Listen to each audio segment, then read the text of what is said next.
नमस्कार विद्यार्थी मित्रांनो, मी महल्ले सर. गेल्या 30 वर्षापासून भंडारा या शहरामध्ये स्पर्धा परीक्षा क्लासेस चालवतो. आजपर्यंत जवळपास 2000 पेक्षा जास्त विद्यार्थ्यांना विविध सरकारी क्षेत्रामध्ये नियुक्ती मिळवून दिली. विद्यार्थी मित्रांनो, जेव्हा आपण स्पर्धा परीक्षेची तयारी करतो तर स्पर्धा परीक्षा म्हणजे काय? म्हणजे मला तर असं वाटते की स्पर्धा परीक्षेची तयारी केवळ नोकरी प्राप्त करण्यासाठी करावी असं नाही आहे. कारण कुठलीही गोष्ट, जसं आता मिलिटरी ट्रेनिंग असते, जर समजा सर्वांनी घेतलं तर मिलिटरीमध्ये जे डिसिप्लिन राहते ते आपल्याला कळतं. तसं स्पर्धा परीक्षेची आपण जर तयारी केली तर खऱ्या अर्थानं आपल्याला जीवनाचं महत्त्व कळते. कारण का, स्पर्धा परीक्षेची तयारी करत असताना आपल्याला अनेक विषय आत्मसात करावं लागते. त्याच्यामध्ये रिझनिंग ॲबिलिटी राहते, मॅथमॅटिक्स राहते, त्यानंतर इंग्लिश राहते. बरेचदा आपण शिक्षण पूर्ण करतो. आता शिक्षण म्हटलं तर आपण जेव्हा शिक्षण घेतो तेव्हा ग्रॅज्युएशन करतो, पोस्ट ग्रॅज्युएशन करतो. जर तुम्ही समजा परदेशात बघितलं, आपण समजा फॉरेन जे आहे, समजा फॉरेनला जसं अमेरिकन ह्या किंवा एखादं जापानमध्ये जा किंवा कुठल्याही विदेशात जर म्हटलं तर 18 वर्षानंतर जे पाल्य असते ते सहजासहजी कुठलं तरी काम पाहतात. म्हणजे 18 वर्षानंतर ते सक्षम होतात. म्हणण्याचा अर्थ की ते स्वतंत्र विचार करायला लागतात. फेसबुक तयार केलं मार्क जुकरबर्ग 12वी शिकलेले, आणि he was the dropout student of Harvard university. म्हणजे त्यांना ड्रॉपआउट केलं होतं आणि त्यानंतर 19व्या वर्षी फेसबुक तयार केलं. 19व्या वर्षी फेसबुक तयार करत असताना स्वतः मात्र फेसबुकचा एवढा उपयोग करत नाही, परंतु जगाला उपयोग करायला शिकवलं. म्हणण्याचा अर्थ असे अनेक तज्ज्ञ आहे की ज्यांनी त्यांची निर्मिती केली, परंतु ते स्वतः कधीच वापरत नाही. जगाला वापरण्यासाठी त्यांनी सुविधा उपलब्ध करून दिल्या. आता एआयच बघा ना. आता एआयचा उपयोग आपण करतो, म्हणजे याचा अर्थ असा की तज्ज्ञ जे असतात ते तज्ज्ञ कशाची तरी उत्क्रांती करतात, उत्पत्ती करते, आणि त्यानंतर त्याचा उपभोग मात्र आपण घेतो. आता बरेचसे असे विद्यार्थी आहे की सोशल मीडियावर आहे. स्पर्धा परीक्षेचं त्यांचं स्वप्न आहे. मान्य आहे मला की टेक्नॉलॉजी जी असते, एआय असतो किंवा कुठलं गुगल असतो, याच्यामध्ये बरीचशी माहिती आपल्याला प्राप्त होते. कमी वेळामध्ये जास्त माहिती आपल्याला प्राप्त होते. परंतु प्रश्न हाही असतो की 2 प्रकारचे माइंड असतात, एक रिअल माइंड आणि एक क्रिएटिव्ह माइंड. तुम्हाला माहीत आहे, genius person is only 1% talent. ते आईन्स्टाईनचं स्वतःचं वाक्य आहे. का म्हणतं? आणि तुम्ही जर बघितलं तर आईन्स्टाईनचा जो ब्रेन आहे तो अतिशय कमजोर. म्हणजे साधारणतः जे कोणतीही व्यक्ती असेल किंवा आपण असो किंवा साधारण व्यक्ती जे आहे, कॉमन पर्सनपेक्षा आईन्स्टाईनचा ब्रेन हा कमजोर होता. तरी पण आईन्स्टाईननं स्वतः केलं. प्रश्न हा येतो की कोणत्याही गोष्टीची कल्पना आपल्याला करावी लागते, त्यासाठी रिझनिंग शिकावं लागतं. अमेरिकेसारख्या देशामध्ये किंवा अनेक देशामध्ये रिझनिंग हा विषय 4थ्या वर्गापासून शिकवला जातो. आपल्या इथे मात्र एक वेगळीच हे संस्कृती सुरू आहे. बरेचदा एज्युकेशनमध्ये जे पॅटर्न आहे बघा, तुम्हाला 10वीचं जे पॅटर्न आहे, 12वीचं पॅटर्न आहे, ते अतिशय सोपं आहे. 9वीचा अभ्यासक्रम कठीण आहे. तर तिथे काय केलं, 9वीमध्ये सगळे उत्तीर्ण होतात. 10वीचं पॅटर्न 9वीपेक्षा सोपं आहे. ती बोर्डाची एक्झाम आहे. त्याच्यानंतर जर बघितलं आपण तर 11वी 12वी बघा. 11वीमध्ये बरेचसे असे चॅप्टर्स आहेत, ते कठीण आहे. आणि त्याच्यानंतर 12वी जर बघितलं तुम्हाला तर तेच ते पॅटर्न आहे. इंटिग्रेशन तेच आहे. मी इंटिग्रेशन तेच शिकलो. डेरिव्हेटिव्ह तेच आहे. म्हणजे कुठल्याही प्रकारचा बदल हा जास्त बदल करण्यात आला नाही आहे. म्हणून होतं काय, तेच ते रट्टा मारतात मुलं. रट्टा मारून शिकलेला. म्हणजे काहीतरी आपल्याला बदल करावा लागते.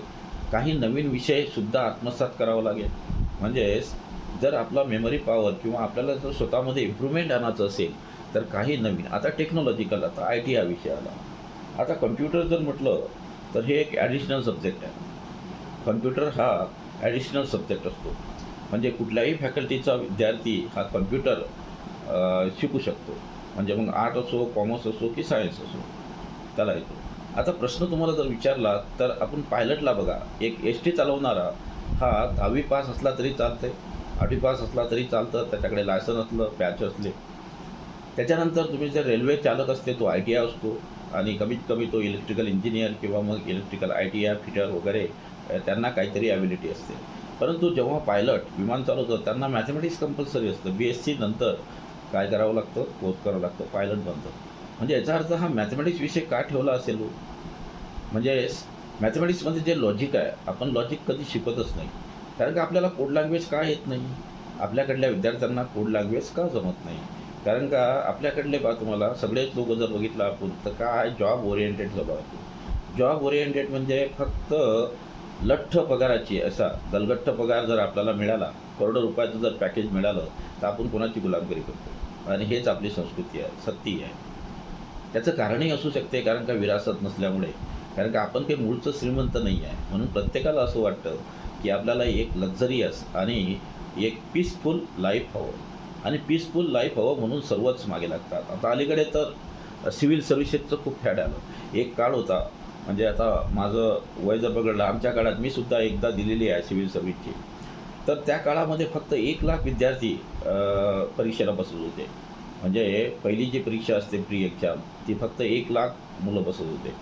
आणि मेनमध्ये 1,00,000तून जास्तीत जास्त किती 4,000 ते 5,000 सिलेक्ट होत होते. म्हणजे नंतर मेन एक्झाम देत होते. आणि अलीकडे जर बघितलं, तुम्हाला मागच्या वर्षी जर बघितलं तर 34,00,000 मुलांनी काय केली, परीक्षेसाठी नोंदणी केली. आणि 34,00,000पैकी 14,00,000 लोकांनी काय केली, पहिली परीक्षा म्हणजे प्री एक्झाम दिली. आता ही आय एस एक्झाम असते कशी, तर या आय एस एक्झाममध्ये एक पहिली सुरुवातीची जी परीक्षा असते प्री, त्यामध्ये 2 विषय असतात. आणि बरेचदा काय होतं माहिती आहे का, पहिला पेपर दिला मुलांनी, जो पहिला पेपर जर त्याचा चांगला गेला नाही तर सेकंड पेपरला मुलं नसतात. मी प्रत्यक्ष अनुभवला आहे. पहिला पेपर त्यांचा जर समजा हे गेला तर वाईट. म्हणजेच खऱ्या अर्थानं जर बघितलं तर त्यांना दोन्ही पेपर द्यायला पाहिजे. अटेम्प्ट्स तर त्यांनी केली, परंतु कधी-कधी देत नाही. आणि सेकंड परीक्षेमध्ये जर 9 पेपर असतात आणि ते टफ राहते. पहिली परीक्षा उत्तीर्ण झाल्याशिवाय, प्री एक्झाम उत्तीर्ण झाल्याशिवाय मेनला कसं दिलं. आता प्रश्न असतं, मी तुम्हाला काय सांगत आहे, कारण का मुलांचं कसं हे होत आहे, म्हणजेच पॅटर्न कसं आहे आपलं एज्युकेशन पॅटर्न. आपल्या एज्युकेशन पॅटर्नमध्ये CBSE जर बघितलं, त्याचा 8, 9, 10पर्यंत पूर्ण सोशल सायन्स परफेक्ट होतं. म्हणजे प्राचीन इतिहास, आधुनिक इतिहास आणि अ, अ, दुसरा मध्ययुगीन इतिहास हा पूर्णतः 8वी, 9वी, 10वीपर्यंत होऊन जातं सिलेबसमध्ये. पण बोर्डच्या सिलेबसमध्ये पूर्णतः हा अभ्यासक्रम होत नाही. अशा अवस्थेमध्ये जेव्हा समजा आपण विषय घेतो, मग पुन्हा भाषेची निवड करतो. आणि बरेचदा आता जर बघितलं तुम्हाला तर माहीत आहे तुम्हाला, यावर्षी मराठी मीडियममध्ये घेत नाही मुलं, मराठी मीडियममध्ये लिहित नाही. बरेचसे जर समजा उत्तर भारतीय बघितलं तर ते हिंदी मीडियम घेतात, कारण का हिंदीकडे विशेष लक्ष देतात. साऊथ इंडियन तर इंग्रजीमध्ये पूर्ण शिक्षणच इंग्लिश मीडियममध्ये घेतात, त्यामुळे त्यांना इंग्रजी अवगत असते. आपल्या महाराष्ट्राचं होते काय, धड मराठी आपल्याला पूर्णतः येत नाही धडी, आणि इंग्लिशसुद्धा येत नाही. महाराष्ट्रामध्ये अनेक अशा CBSE शाळा आहे, अनेक CBSE शाळा असूनहीसुद्धा तिथं पूर्णतः इंग्लिश मिडियम चालतं का हो? सर्वांना इंग्लिश येतं आणि तुमच्या मुलांना इंग्लिश मिडियम घेतलंही तरी घरी वातावरण इंग्लिश आहे का? फक्त का होते मग काय, एक कोरडं फॅड आहे आपलं हे. आणि म्हणून काय करतो तो, इंग्लिश मिडियमच्या शाळेमध्ये शिकला असल्यामुळे त्याला जो सोशल सायन्स आहे असे इंग्लिशमधले शब्द त्याला माहिती आहे, परंतु हिंदीमध्ये जसं आपण आपल्या मातृभाषेमध्ये, जसं आता आपण मराठीमध्ये एज्युकेशन केलं तर आपल्याला इतिहास शिवाजी महाराजांबद्दल बरंच काही लिहिता येतं, कारण का आपण मराठीमध्ये अभ्यास केला. परंतु आता इंग्रजीमध्ये जे शब्द दिले असेल, ज्या टीचरनं दिले असेल, ज्याने शिकवला असेल इतिहास, तर बरेचदा आपल्याला प्रश्नाचे उत्तरं कसे लिहायचे हेच माहीत नाही आहे. कारण सिव्हिल सर्व्हिसेसमध्ये असं का होते हो, की यावर्षी जर बघितलं तुम्हाला, सिव्हिल सर्व्हिसचा जो टॉपर आहे तो 58%वर आहे. बरेचदा तर 50%पर्यंतच टॉपर असतो. मग MA, MSc, MCOM वगैरे किंवा मग बाकीच्या परीक्षेत जर बघा तुम्ही 10वी आणि 12वीला, तर मुलं 90च्या पलीकडे जातात. आजकाल तर MScमध्ये 95, 96, 98पर्यंत मार्क्स प्राप्त करतात. तर प्रश्न हा येतो की तुम्हाला बाकीच्या विद्यापीठच्या परीक्षेमध्ये आउट ऑफ मार्क्स मिळतात, परंतु जर समजा स्पर्धा परीक्षेकडे वळले तर तुम्हाला आउट ऑफ मार्क्स मिळत नाही. असं का होते, कारण का व्हॅल्युएशन. खऱ्या अर्थानं जे व्हॅल्युएशन आपलं केलं, आणि मुळातच आपल्याला सुरुवातीपासून व्हॅल्युएशन चांगलं केलंच गेलं नाही आहे. आपण जेव्हा शिकतो ना त्या शाळेपासूनच सुरुवात जर केली तर आपलं चांगलं व्हॅल्युएशन झालंच नाही. आणि आपलं व्हॅल्युएशन चांगलं न झाल्यामुळे आपल्याला बरेचसे ग्रामॅटिकल मिस्टेक, बरंच काही आपण काय केलो, आपण विनाकारण आपण म्हणजे फुगा जसा फुगवतो ना, तसं आपल्याला फुगवण्यात आलं. आणि आता होतं काय, जेव्हा स्पर्धा परीक्षेकडे येतात, माझ्याकडे असे अनेक अनुभव आहे. गोल्ड मेडलिस्टसुद्धा मुलं होते माझ्याकडे, 4 ते 5 मुलं गोल्ड मेडलिस्ट होते. आणि मला म्हणजे वाईट वाटते की बरेचदा काय होते, गोल्ड मेडल मुलं असून त्यांच्याच बॅचमध्ये अगदी काठावर पास होणारे म्हणजे मुक्त विद्यापीठातले मुलंसुद्धा नियुक्त झाले, परंतु गोल्ड मेडलिस्टवाल्यांना वेळ लागला. बरेचदा त्यांना वेळ लागतो. मग असं का झालं? हुशार विद्यार्थी असूनही कधी-कधी स्पर्धा परीक्षेमध्ये मागे का पडतात? याचं कारण असं असते, कारण व्हॅल्युएशन म्हणजे बरेचदा आपल्याला माहीतच नसते. कोणत्या प्रश्नाचं उत्तर कसं लिहायचं, काय लिहायचं? आपल्याला एखादा निबंध असते, 250 शब्दामध्ये निबंध लिहा. हा 350 शब्द लिहितो, 250 पेक्षा जास्त लिहितो, तर त्यामध्येही पेनल्टी असते. आपल्याला कधीही जे सांगितलं, समजा 10 शब्दात लिहा किंवा आपल्याकडे हे अशा प्रकारचं वातावरणच तसं आहे ना हो. 2 शब्द बोलतो म्हणून ते 1 तास बोलतो. म्हणजे मुलांना तसंच आहे की जेवढे शब्द सांगितले त्यापेक्षा त्याच्यापेक्षा कमी शब्द आपण बोलायला पाहिजे. म्हणजे आपल्याला सांगितलं की 200 शब्दात निबंध लिहा, तर आपण 180-190 शब्द जरी लिहिले तरी आपल्याला पेनल्टी मिळणार नाही. परंतु अपेक्षेपेक्षा जेव्हा आपण जास्त लिहितो तेव्हा काय होतं, तसंच इंटरव्ह्यूमध्ये मुलं काय करतात, चूक करतात. बरेचदा इंटरव्ह्यूमध्ये खूप काही एक्सप्लेनेशन देतात, इंटरव्ह्यूमध्ये खूप काही बोलतात. म्हणजे अपेक्षेपेक्षा लांबलचक बोलला तर काय झालं, ते ॲन्सर तुम्ही व्यवस्थित दिलं नाही. तुम्हाला मोजकं बोलायचं होतं, पण चांगलं बोलायचं होतं. तर असं सिव्हिल सर्व्हिसेस किंवा कुठल्याही स्पर्धा परीक्षेमध्ये असते. आणि आता जर समजा MCQ ज्या एक्झाम्स आहे, म्हणजेच तिथं आपण फक्त तुक्का मारा, म्हणजेच काय असते, फक्त टिक मार्क करा. तर त्यामुळे त्याची बुद्धिमत्ता तर अजूनपर्यंत हे झालं नाही, परंतु त्याचं उत्तर त्याला झपाट्यानं काढता येईल असं नाही आहे. आता बरेचदा गेसिंग पॉवरचा उपयोग करून मुलं उत्तरे काढतात आणि तेव्हा कधी-कधी त्यांना अपेक्षेपेक्षा कमी मार्क्स मिळतात. तर हे सर्व काय आहे, कशा पद्धतीनं आपलं करिअर तयार करायला पाहिजे, तर मुलांची काय चूक असते, कारण का बऱ्याचदा आपल्याला कोणत्याही स्पर्धा परीक्षेमध्ये जर भाग घ्यायचा असेल आणि स्पर्धा परीक्षा जर समजा तुम्हाला उत्तीर्ण करायची असेल, तर एक शिस्तबद्ध प्लॅनिंग हवं. म्हणजेच 18 ते 22 हे असं एक वय असते. शेक्सपियरनुसार याला गोल्डन इरा ऑफ लाईफ म्हणतात. आता गोल्डन इरा ऑफ लाईफ काय म्हणतात? कारण याला गोल्डन इरा म्हणजे का म्हणतो आपण? कारण का नुकतंच आपण 10वी पास झालेलो असतो, 17व्या वर्षात पदार्पण करतो आणि 18व्या वर्षी आपण 12वीची परीक्षा देतो. एक असं वय असतं की त्यामध्ये आपल्या प्रत्येक शरीराची जे ऑर्गन्स अवयव आहे त्याची वाढ होत असते. आपल्याला एक नवीन अशी ताकद आल्यासारखी, ऊर्जा आल्यासारखी वाटतं आणि नवीन नवीन कॉलेजमध्ये आपलं वातावरण असतं. अशा अवस्थेमध्ये जर समजा 12वी नंतर जर तो या स्पर्धा परीक्षेकडे वळला, फर्स्ट इयर, सेकंड इयर, त्याचं एक टार्गेट असायला हवं. बऱ्याचदा काय होते, आपल्या देशामध्ये खूप शिकतात, BE करतात, BCom करतात, BTech करतात. खरं जर बघितलं तुम्हाला बेरोजगारी कोणत्या मुलांची आहे हो? तुम्ही जर समजा नोंदणी केली, बघितलं, तुम्हाला समजा इन्फॉर्मेशन कलेक्ट करा, तर सर्वात जास्त बेरोजगार आपल्या देशामध्ये कोण आहे? वयस्कर, म्हणजे जास्त हाय क्वालिफाईड, म्हणजे MSc, MTech, MA. आता अलीकडेच पोलीस भरती झाली, त्यामध्ये MScचे मुलं आहे. MSc आता चपराशासाठी व्हेटरनरी डॉक्टर सारखे लोक चपराशी म्हणून नियुक्त होतात हो. कितीतरी असे लोक आहेत, ते ग्रुप डीमध्ये, बरेचसे इंजिनियर तर ग्रुप डीमध्ये जातात रेल्वेमध्ये.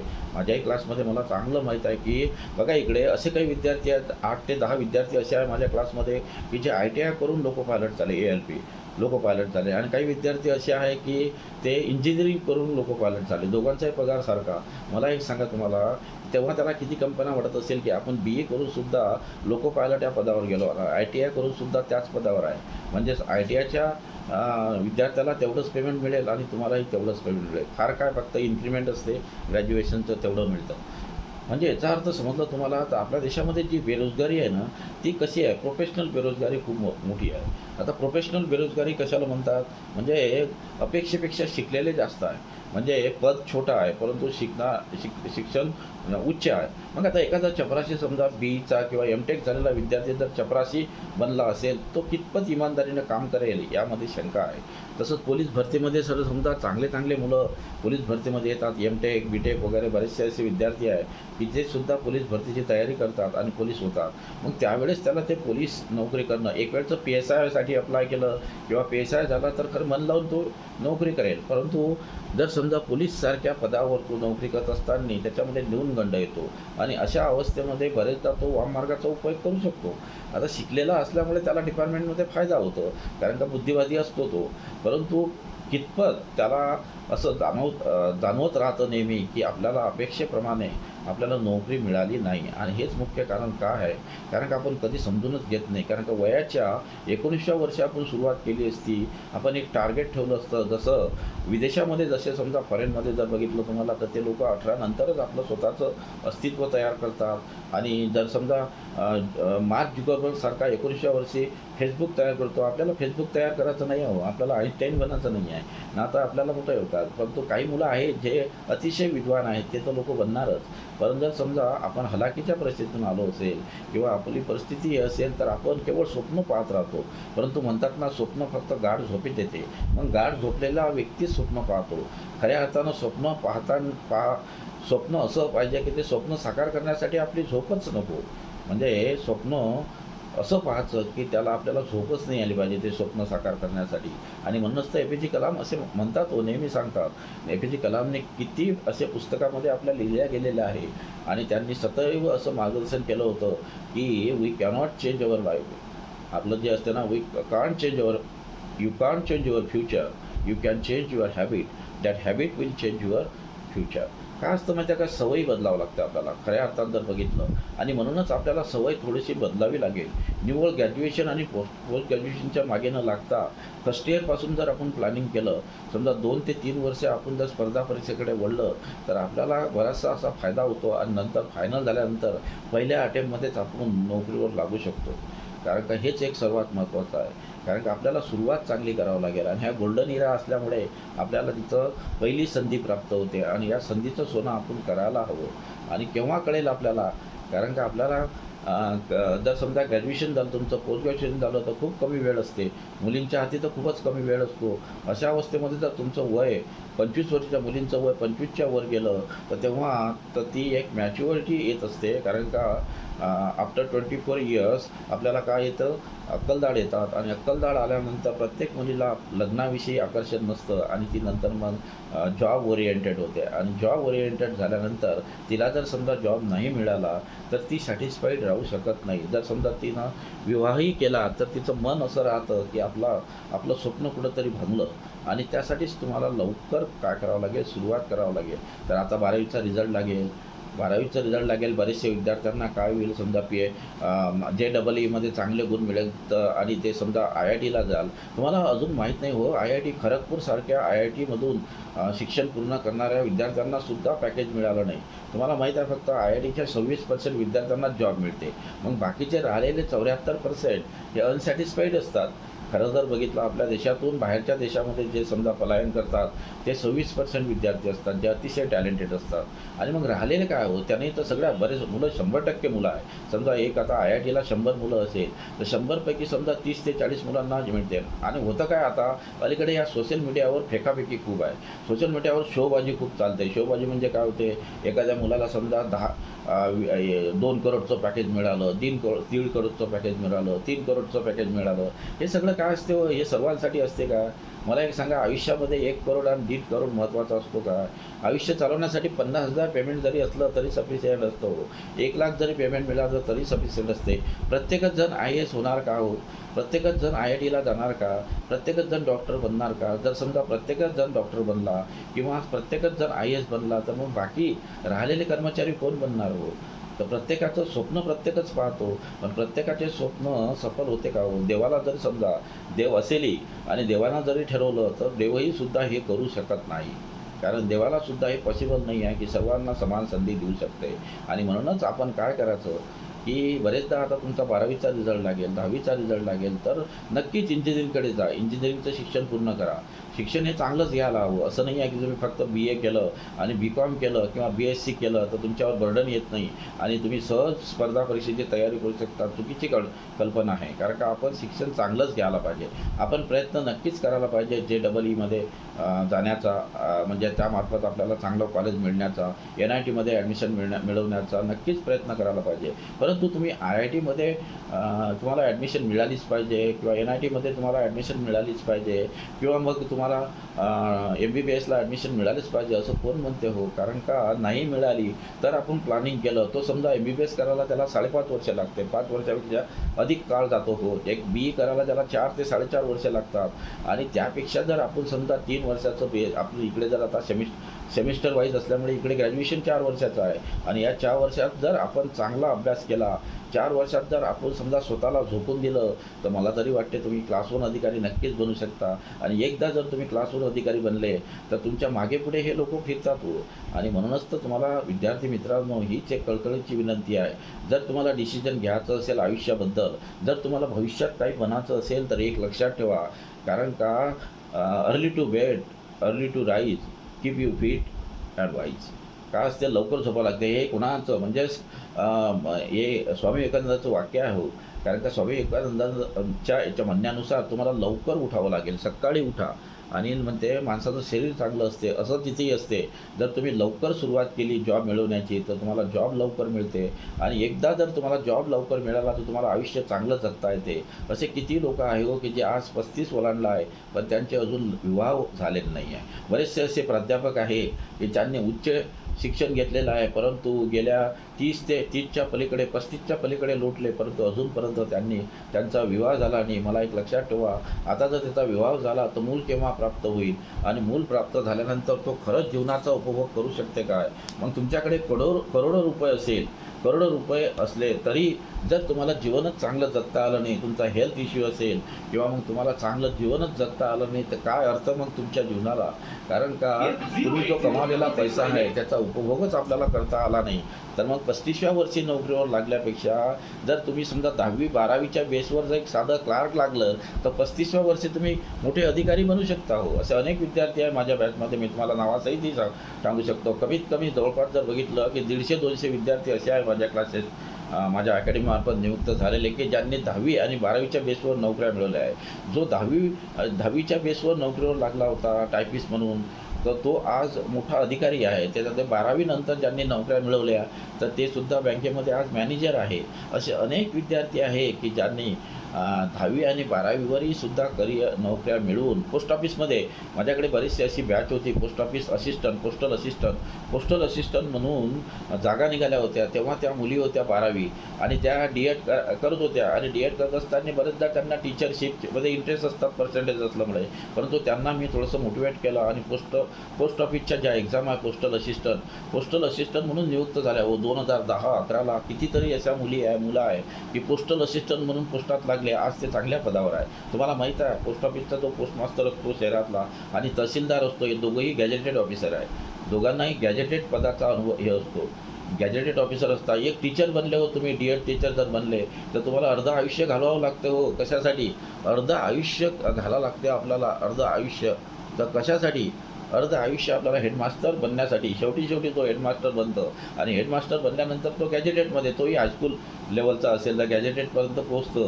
मग इकडे पोस्ट ऑफिसचा एक साधा 12वी झालेला पोस्टल असिस्टंट जर लागला तर तो गॅजेटेड ऑफिसरपर्यंत पोहोचतात. माझ्या क्लासमधले अनेक असे विद्यार्थी आहे की जे 10वी-12वीच्या बेसवर टायपिंग केलेलं होतं आणि टायपिंग करून ते टायपिस्ट म्हणून जागा असतात MPSCच्या त्यामार्फत नियुक्त झाले आणि आज तहसीलदार आहे, झाले गॅजेटेड ऑफिसर. म्हणण्याचा अर्थ हाच आहे विद्यार्थी मित्रांनो. आता जर तुम्हाला 12वी आणि 10वीला कमी पर्सेंटेज मिळालं असेल तर हिंमत हारू नका. जरी तुम्ही JEE क्रॅक केली नाही, जरी तुम्ही IITला गेले नाही, जरी तुम्ही MBBSला गेले नाही तर तरी पण तुम्हाला यांच्यापेक्षा कितीतरी श्रेष्ठ असा अधिकारी बनता येते. जिथं तुम्ही एकदा अधिकारी बनले ना त्या ठिकाणी शिक्षण लिहिण्याची गरजच नाही. आज डॉक्टर झाले तर तिथं डिग्री लिहायला लागते हो. कारण का तुम्ही डॉक्टरच्या कोणत्याही इथं गेल्या त्यांना डिग्र्या लिहिणं आवश्यक आहे.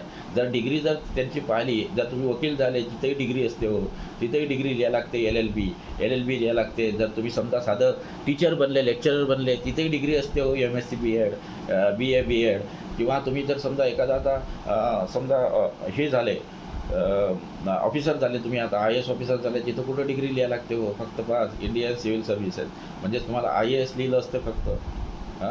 इंडियन म्हणजे ॲडमिनिस्ट्रेटिव्ह ऑफिसर, तर इंडियन ॲडमिनिस्ट्रेशन सर्व्हिसेस म्हणजेच IAS असं लिहिलं असतं फक्त. IPS Indian police services. म्हणजे एक लक्षात ठेवा बरं तुम्हाला, म्हणजे हे अधिकारी बनल्यानंतर त्यांना शिक्षणाला काहीच महत्त्व नाही. कोण विचारते हो तुम्हाला शिक्षण? का तुम्ही बी ए आहे की बी कॉम आहे की बी एस सी आहे की बी टेक आहे की एम बी बी एस आहे की काय आहे. म्हणजे याचा अर्थ असा की नोकरी अशी हवी की जी नोकरी केल्यानंतर तुम्हाला शिक्षण कोणी विचारणारच नाही. शिक्षकाला शिक्षण विचारणार हवं तुम्ही कोणते टीचर आहे, गणिताचे टीचर आहे का इंग्रजीचे आहे. तुमचा तुम्ही लग्न करायला जाल तर कोणती मुलगी तुम्हाला विचारेल तुम्ही शिक्षक तर आहात, पण कोणते शिक्षक आहे तुम्ही, प्राथमिक आहे की माध्यमिक आहे की काय आहे, लेक्चरर आहे. त्यानुसार तुम्हाला मुलगी मिळेल, त्यानुसार तुमचं स्टँडर्ड कळेल. मैदान तुम्हाला की हे तर असतेच. तसं डॉक्टर असाल तुम्ही तर त्याला विचारलं जाते कोणता डॉक्टर आहे. पहिला डॉक्टर की ह्युमन डॉक्टर आहे की वेटरनरी आहे, ह्युमन की वेटरनरी. मग वेटरनरी डॉक्टर असेल तर पुन्हा अलग हे असते. मग तुम्ही ह्युमन असाल तर मग त्या ठिकाणी तुम्हाला ग्रेड असतात. तो बी एम एस आहे की बी एच एम एस आहे की डी एच एम एस आहे की एम बी बी एस आहे की एम डी आहे वगैरे. ह्या तुमच्या डिग्र्या अतिशय महत्त्वाच्या आहे. डिग्र्या असेलच तर तुम्हाला त्याला किंमत आहे.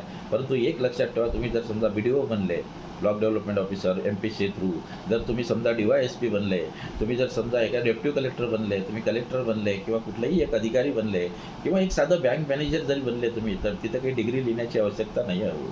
तुम्ही समजा रिझर्व्ह बँकेत लागले, तिथं डिग्री लिहिण्याची आवश्यकता आहे का? नाही आहे.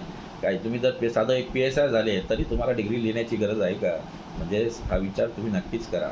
म्हणजे तुम्हाला जर समजा तुमच्या शिक्षणाचं सर्वात जास्त महत्त्व वाढवून घ्यायचं असेल आणि तुम्हाला काहीतरी ॲबिलिटी तुमच्यामध्ये पॉवर असेल, जर समजा तो विल पॉवर जागृत करा. आणि तो विल पॉवर जर असेल ना तर तुम्ही अशा नोकरीकडे वळा. आम्ही ज्या काळात शिकलो ना त्या काळात आम्हाला काहीच माहीत नव्हतं. फक्त BSc करा, MSc करा, कुठलं तरी मास्टरची नोकरी पहा, बस झालं, एवढंच आम्हाला माहीत होतं. पण अलीकडे तुम्हाला सर्वच नॉलेज आहे. तरी हे मुलं का करत नाही याचं कारण आहे. कारण का मुलं काय झालेले आहे, मुलांच्या सवयी बदलल्या आहे. 9 वाजेपर्यंत झोपून राहतात आणि हे लवकर सुरुवात करत नाही कोणत्याही कामाच्या. यांच्या ज्या दिनचर्या आहे ना त्या पूर्णतः यांच्या दिनचर्येमध्ये बदल झालेला आहे. आणि तो बदल झाल्यामुळेच मग बरेचसे असे त्यांना आजार उद्भवतात. साधं माझ्या क्लासमध्ये येताना 60 पायऱ्या चढावं लागते. 60 पायऱ्या चढल्यानंतर हा थकतो. थकल्यानंतर म्हणतो की 5 मिनिट थांबा आणि तो पाणी मागतो. असेही लोक आहे, असे विद्यार्थी आहे. म्हणजे मला एक बघा की 60 पायऱ्या चढून हा थकतो आणि याचं वय किती आहे, 25च्या आत आहे. तर मग हे कसले आजार आहे तुम्हाला? कारण का तुम्ही जे समजा सवयी लावून घेतलेले आहे, जे की तुम्हाला व्यसन आहे, खर्रे खाता तुम्ही, जे की तुम्ही समजा जे की सिगारेट फुकता तुम्ही, खर्रे खाता, जे की तुम्हाला व्यसन आहे ते कमी करा आणि विशेष लक्ष द्या. कारण काय म्हणते, if you loss your wealth nothing is loss. If you loss your health something is loss. If you loss your character then everything is loss. म्हणजे विद्यार्थ्यांनी शिकताना 3 गोष्टी नक्कीच लक्षात ठेवायला पाहिजे. पहिली गोष्ट जी आहे ती वेल्थ, संपत्ती तुमच्याकडे नाहीच आहे, त्याच्यामुळे गमावण्याची गोष्टच नाही आहे. संपत्ती तुमच्याकडे नाहीच आहे, त्याच्यामुळे तुम्हाला काही प्रॉब्लेम नाही आहे. कारण का दुसरी गोष्ट आहे मात्र हेल्थ चांगली ठेवावं लागेल. कारण हेल्थ जर असेल नाही तर मग तुम्हाला पुढे जाणवेल. कारण काम करताना तुम्हाला थकवा येईल आणि तुम्ही जाणवेल तुम्हाला पुढे की तुमची हेल्थ जर चांगली असती तर तुम्ही जास्त पैसा कमावू शकले असते. आणि शेवटचे जे आहे कॅरेक्टरिस्टिक, म्हणजे तुम्ही एखाद्या मुलीसोबत अभ्यास करत असाल किंवा तुम्ही जेव्हा क्लासेस लावत असाल तर तुमचं स्वप्न काय आहे. मी तुम्हाला नेहमी सांगतो, man should run after glory, women should run after man.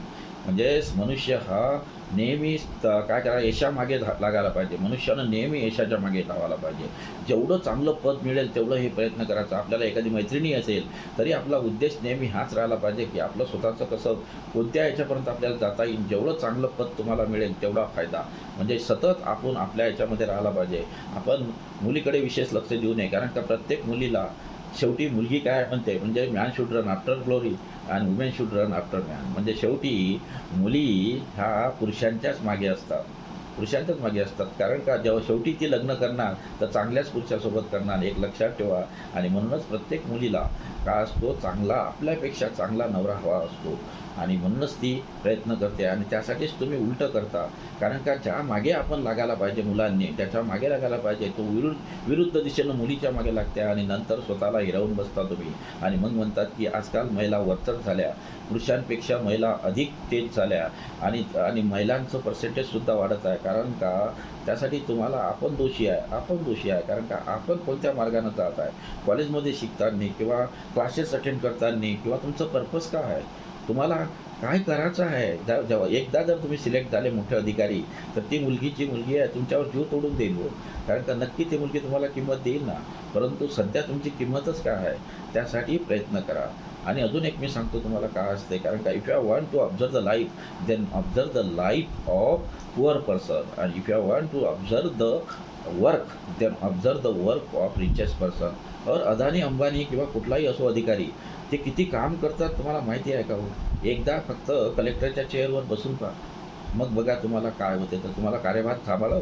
साधं एका कॉलेजचा प्रिन्सिपल बनून पहा, तुम्हाला किती काम आहे. एक साध्या शाळेचा हेडमास्टर बनून पहा. अरे एका मोठ्या पोस्टिंगवर बोटणं वाटते तुम्हाला एवढं सोपं आहे. सहाय्यक शिक्षक कोणी रोल अदा करू शकतो, परंतु हेडमास्टर बनण्यासाठी काहीतरी क्वालिटी हवी असते. आणि म्हणूनच कोणत्याही डिपार्टमेंटचा आपण हेड असतो. आणि जेव्हा त्याचा आता एखादा अंबानी आणि अदानी, जे समजा लोक म्हणत राहतात की ते काम किती करतात हो, त्यांच्याकडे करोडो अब्ज रुपये आहेत, तरी पण ते लोकांना जॉब देत राहते आणि पुन्हा काम करत राहते. त्यांना चांगलं माहीत आहे, कारण का वर्क इज द वर्शिप. आणि खऱ्या अर्थानं ते मग काय करतात, त्यांना काय गरज आहे हो? मला एक सांगा, अदानी अंबानीसारख्या रिचेस्ट व्यक्तीला काम करण्याची काय गरज आहे, पण तरी ते काम करतात. मग हा आपल्यासारखा ऐदी व्यक्ती काही नसताना सुद्धा झोपून राहतो. असे अनेक गरीब आहे. म्हणजे मग गरीब गरीब का राहते? गरीब का राहते? कारण का तो कामच करत नाही. आणि श्रीमंत का होतो? तो काम करतो. मग आता एक वाक्य अजून फेकलं मी तुम्हाला. If I want to observe the life, then observe the life of poor person. म्हणजे अंबानीच्या मुलानं नक्की एकदा झोपडपट्टीत जायला पाहिजे, आणि ते झोपडपट्टीत ते लोक कसे राहतात ते तुम्हाला कळलं पाहिजे. म्हणजे ₹1 दिवस काढणारे अनेक असे लोक आहे, जे फक्त चायवर दिवस काढतात. आपल्या देशामध्ये 60% तरी असे लोक आहे की ज्यांना एक टाईम जेवण मिळत असेल. असे अनेक लोक आहे की जे लोक कसे राहतात. एक साधा ₹5,000 महिना कमावणारा व्यक्ती आपल्या 2 मुलीचे शिक्षण पूर्ण करतो आणि दोन्ही मुलीचे विवाह करतो. असे भंडाऱ्यातही आहे, अनेक शहरात आहे. प्रत्येक शहरामध्ये तुम्हाला असं दिसेल की अनेक असे मी बघितलेले आहे की चायचं कॅन्टीन असणारा चाय विक्रेता याने आपला मुलगा ड्रायव्हर केला. अनेक असे उदाहरणं आहे की जो समजा एक साधं कबाडीचं काम करणाऱ्या व्यक्तीनं सुद्धा आपल्या मुलांचे आयुष्य बनवलेले आहे. असे अनेक उदाहरण तुम्हाला मिळेल. आणि म्हणूनच तर म्हणतात, तर काय म्हणते माहिती आहे का तुम्हाला, जर जीवन पाहायचं असेल तर गरिबाचं पहा. गरीब कसा जगतो. आणि काम पाहायचं असेल कोण करतो, तर गरीब हे काम करत नाही. सर्वात जास्त काम कोण करतो, तर श्रीमंत करतात. आणि म्हणूनच ते श्रीमंत होत राहतात.